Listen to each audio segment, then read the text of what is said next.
Reggie here, your friendly neighborhood bodybuilder and comic book collector, and I want to welcome you to another one of my videos. In this video, I want to take some time to show you a cool stack of books that are sitting off to my right.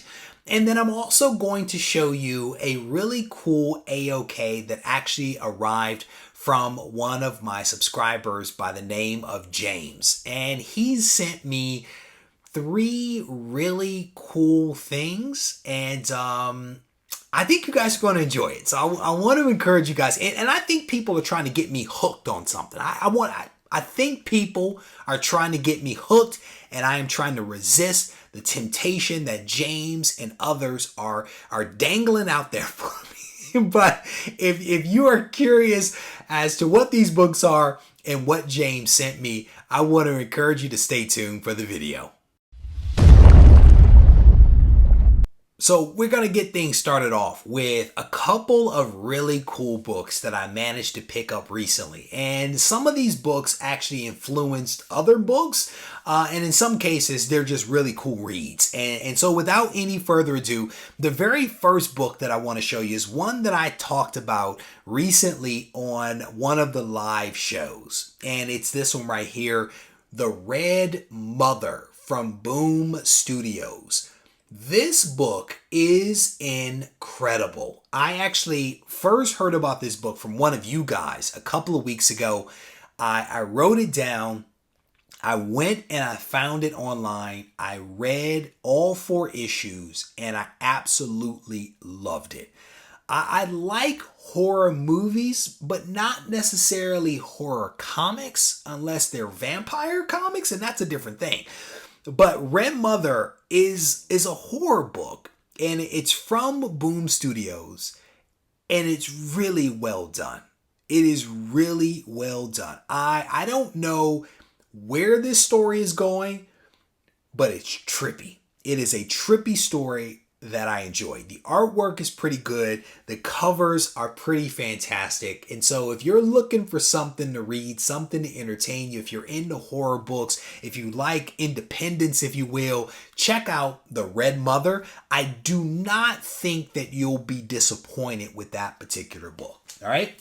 So let me change the order of these. I was not prepared for this one, but this next book that I want to show you is one that I read that I did not know what to expect with this book, to be honest with you. But I am a big fan of supporting the Dawn of X titles. And if it was the Marauders or Excalibur or New Mutants or XMen or X-Force, I actually bought the first 6 copies of each one of those titles because I wanted to support what they were doing, what Marvel was doing with the X-Men. And there were several of them that I really enjoyed. There were a couple that I did not like, and I stopped reading them.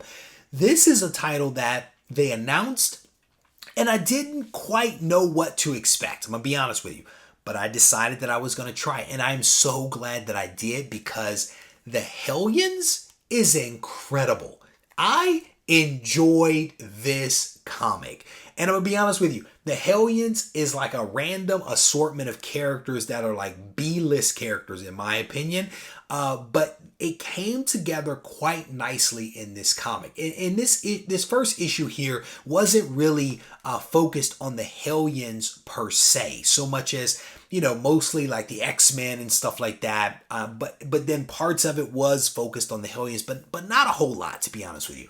But it was a comic that I enjoyed. I enjoyed it for lots of reasons. If you're looking for something to read, the Hellions is a good one to pick up. And I'm going to tell you, I like Havoc, and the way that Havoc is drawn in this comic, the way his uniform looks is fantastic. This probably is the best version of Havoc that I've seen. And his uniform is a little bit like Bullseye. If you remember the Bullseye uniform back in the day, it's a little reminiscent of that, but not as silly as Havoc's, his headpiece used to be. It's well done. If you read this comic, you will see what I mean. And again, like Red Mother, I do not think that you'll be dissatisfied if you decide to pick up that comic and actually read it. And I know a lot of comic shops are closed and stuff like that. Even mycomicshop.com is actually closed, but there potentially are copies out there for you to find.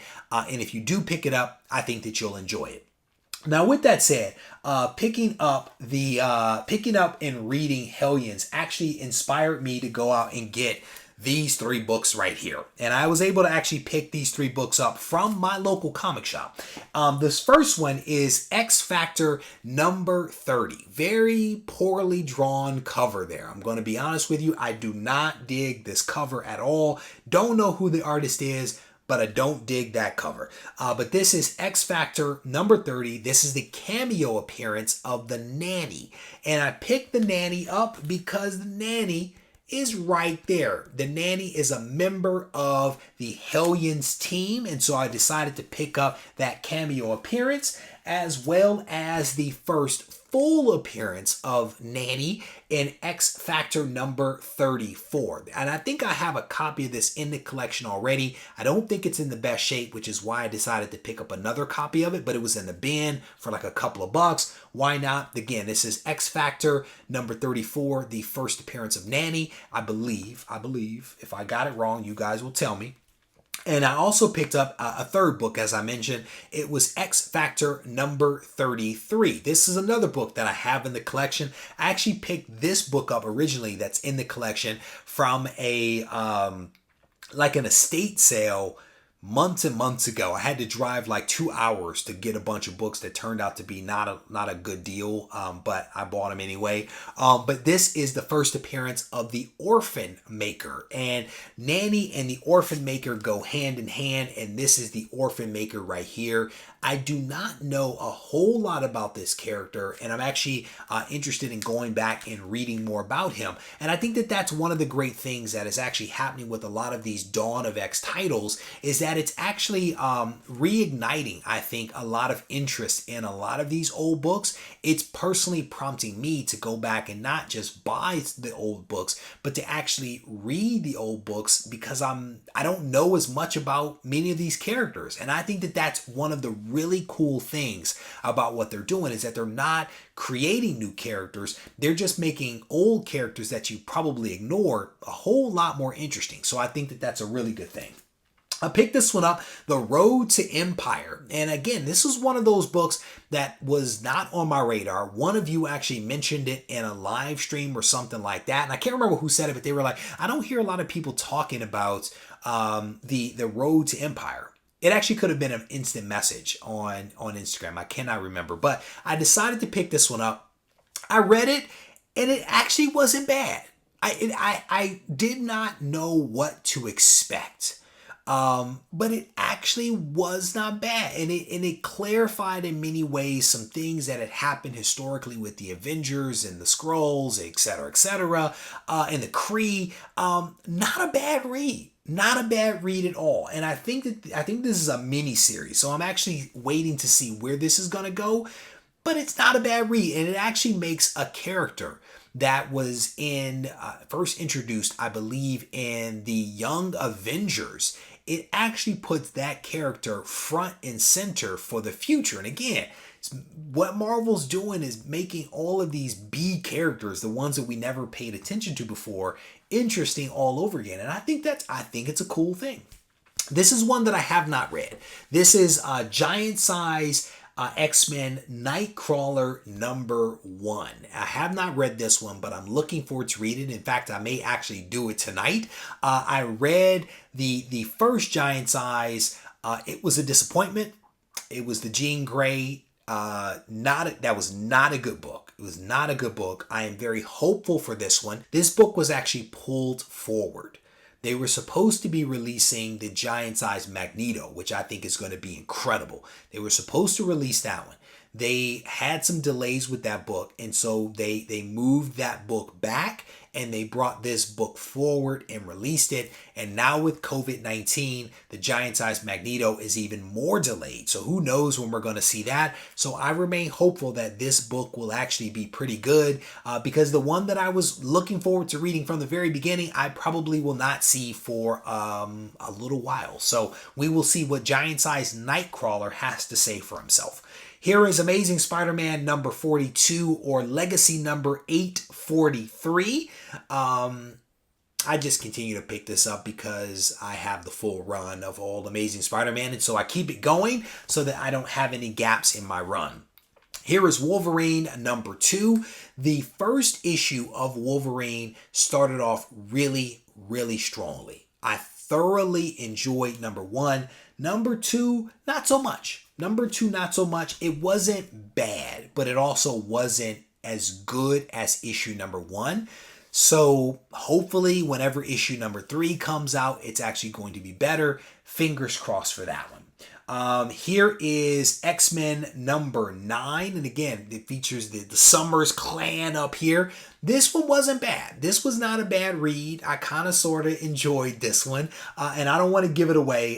The cover, not a huge fan of this cover. But the read, I am enjoying the X-Men read from Jonathan Hickman. So again, if you're looking for something to read, if you can get this book, I think you'll enjoy it.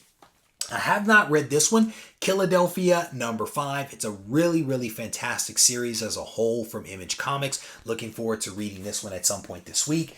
And then the very last book that I'll show you is The Immortal Hulk number 33. And this is an homage cover, I want to say, to the Red Hulk cover from the mid-2000s. I want to say that there was a Red Hulk cover that had this big question mark right there. And I think that this is an homage to that particular cover, but you guys may have to refresh my memory on that. But that's what popped into my head as I stared at this one.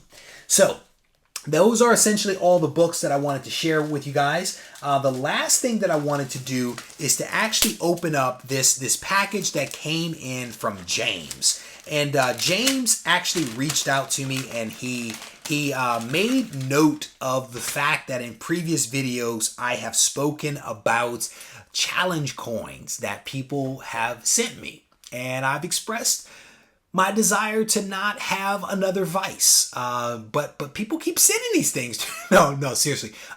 James reached out to me and he said, I have some challenge coins that I'd like to send you. He works in the shipping yard, and if memory serves, he gets to see these things all the time. He gets to exchange them as he meets people in the shipyard. He's like, I have some that I want to send you that I think that you'll enjoy. And so shout out to James for sending this. He also sent something that's contained in this. I don't quite know what it is yet. It simply says over in his handwriting at the top. But I thought that I would first focus on these really cool coins that he sent me. I have not looked at them. They've actually been in this envelope for like the last week or so, sitting off to the side, and I have not looked at them. So this is literally the first time that I'm actually seeing them in person. I saw a photo, but having it in hand is very different. And this one says, in recognition for outstanding achievement presented by the commanding officer. This is USS Nassau. This is really cool. This one's cool. Hopefully, let me put these two down. Hopefully you guys will be able to see the coin here. Sometimes these show up really nicely, sometimes they don't. But this one's cool. It has a nice little beveled edge to it. Nice. This is nice. That's cool. They all have a little bit of weight to them, which I just think is fantastic. We have a little shiny one here. Training and Evaluation Unit 2 established 18... Is that 1800, 1880? I can't really read that. Those zeros are pretty tight together, and my eyes are old. Explosive Ordnance Disposal, U.S. Navy. This one's cool. This is cool right here. That's very cool. James, thank you, bro. These are dope, man. These challenge coins are really, really fantastic. I am a huge fan of anything military, right? I have military book bags. I have watches from Vietnam and World War II. I just like military inspired stuff. I have a helmet. I think it's like a flight helmet or something like that. Like I have all of this crazy stuff because I just think that the military is, I think that the military and military inspired things are really cool, right? And I've always thought that. I have a lot of people that meet me and just assume that I'm also in the military. But this is also another coin that I won't show that one. That coin actually has some additional significance to it, and so I'm actually not going to show that coin. But there were 3 coins. All 3 are really cool. As soon as I wrap up this video, I'm actually going to look at that 3rd one because I have not seen it yet. So I want to take a closer look at that. So the very last thing that James sent over to me is enclosed in this. And I don't know. Oh, that just slipped out. Something just fell out. So we'll read. Oh, man. Oh, man. All right. So let's see. So, hey, Reggie, enclosed are the coins. Also, as I was leaving my comic room this morning, I saw this, and since I am a DC Superman guy, more than Marvel, figured I'd send it along as well. Due to your love of Spider-Man, these 2 things were a few of my prized possessions as a teen. I think I saw an ad in the back of Wizard, so I begged my parents for weeks to order the card, and once they did, I did some begging for them to use it. These were milestones, and after I reached them, you were sent Spider-Man things, right? I guess there were milestones, and after okay, got it. And I believe that this is one of them because the card and the print have been together for years. Hope you enjoy them. Very, very cool. So what he sent me, and let me show it this way. He sent me a credit card. He sent me a credit card. It is a Marvel Comics MasterCard. How cool is that? That is pretty cool. I'm surprised, James, that your parents actually got you a credit card, bro. I'm gonna just say that right now. But the other thing that he sent me, this is cool. It looks like a John Romita Jr., the Romitas. It looks like a print recreation. And I think the credit card might have been affixed to the back of this thing. That's what that looks like right there. How cool is that? It looks like a reinterpretation of Amazing Fantasy 15. And as you guys know, there was a Stephen Ditko version of this cover that was before Jack Kirby. And now the Romitas, John Romita and John Romita Jr. have actually recreated it as well in this print. And this is really cool. This is really cool. I am always so appreciative of people that send me stuff that has or had some meaning to them in this case. And it is true. I am a Spider-Man fan, and these are really cool things that will have a place in my collection for a long time. So, James, I want to say thank you, brother. I absolutely appreciate you sending these things over to me. The coins are going to go on my shelf back there, and I'm going to find a place for your credit card and also this awesome print in my my art folio right over there. And I want to thank all of you for taking the time to watch this video. I hope that you enjoyed it, and if you did, I want to encourage you to hit the thumbs up, leave a comment behind so we can mix it up in the comment section. If you are watching this video and you haven't yet subscribed to the channel, I definitely want to encourage you to do that as well. Either way, if you need to reach out to me, feel free to do so. And the best way to do it is on Instagram at Regie Collects. Take care.